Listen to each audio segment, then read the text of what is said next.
وصلى الله تعالى عليه وعلى آله وأصحابه وسلم كثيرا كثيرا. أما بعد، حضراتي أساتذتي الأجلاء وزملائي الأعزاء وضيوفنا الكرام وإخواني البررة، يطيب لي أولاً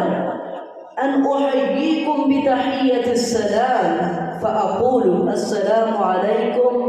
ورحمة الله وبركاته. وبعد،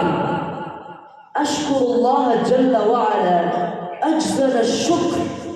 على أنه أتاح لنا فرصة سعيدة بأن نقدم أمامكم نشاطاتنا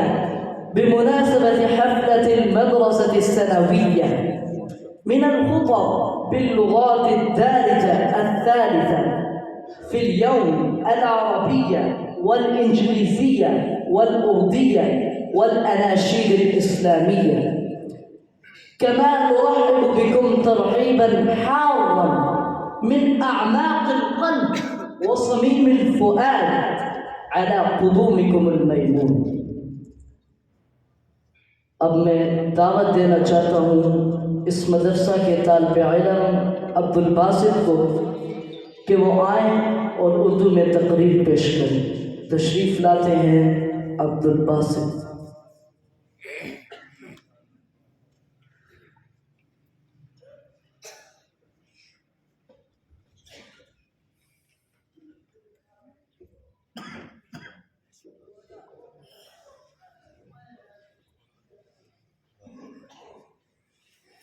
نحمده ونصلي ونسلم على رسوله الكريم، اما بعد، بسم اللہ الرحمن الرحیم۔ نکلی تو لب اقبال سے ہے، کیا جانے کس کی ہے یہ صدا، پیغام سکون پہنچا بھی گئی، دل محفل کا تڑپا بھی گئی، دل محفل کا تڑپا بھی گئی۔ جناب سالاران لشکر زرار، صاحبان ذیوقار، محافظان عصمت وطن، آج کی اس نشست میں موضوع گفتگو شاعر مشرق، حکیم الامت، دانائے راز خودی کے لازوال مجموعے کلام، بانگے درا کی نظر، پیوستر شجر سے امید بہار رکھ کا آخری شعر، جو الفاظ کی کڑیوں میں کچھ اس طرح ہے: ملت کے ساتھ رابطہ استوار رکھ، پیوستر شجر سے امید بہار رکھ، پیوستر شجر سے امید بہار رکھ۔ صاحبان ذی شعور، زیر سخن موضوع میں اقبال امت مسلمہ کو اتحاد کا درس دیتے ہیں۔ جس طرح پھول کا وجود پھول کی پتیوں سے قائم ہوتا ہے، قطرہ قطرہ ملتا ہے تو بحر و بے کراں بنتا ہے،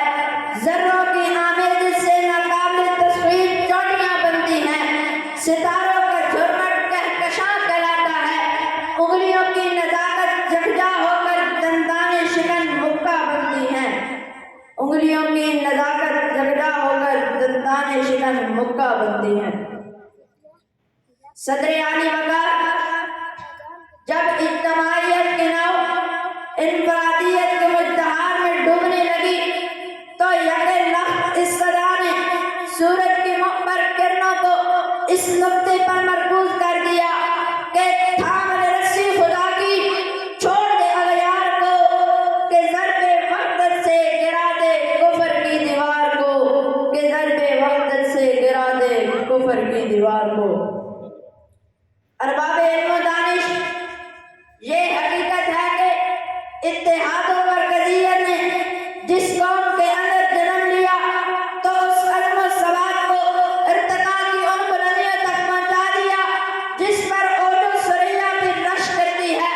تو اس کے بڑھتے ہوئے قدم نہ تو پہاڑ روک سکتے ہیں اور نہ بحر و بے قرار، بلکہ صحرا بھی اپنی وسعتوں کی دامن سمیٹ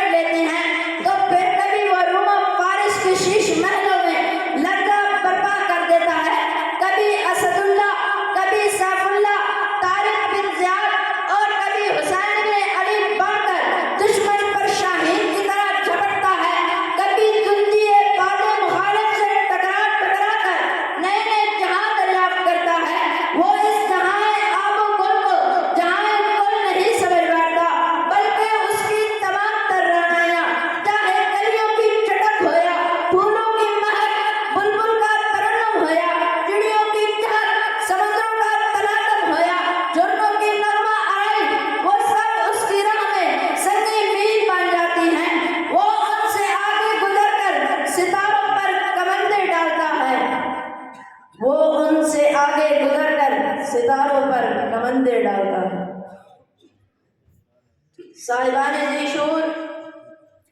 تاریخ شاہد ہے کہ جب مسلمان